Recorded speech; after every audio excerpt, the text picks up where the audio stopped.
南摩。第三是多劫羌佛说。释法折言36。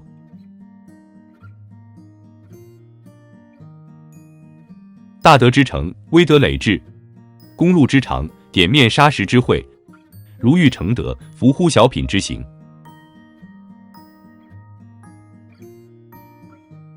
凡是有大学问的人，道德高尚的人，他并不是一下子就成为大学问家、大道德家的，而是在日常生活中从细微末节做起，点点滴滴的累积起来，才成为了有渊博学识和高尚道德情操的大善之士的。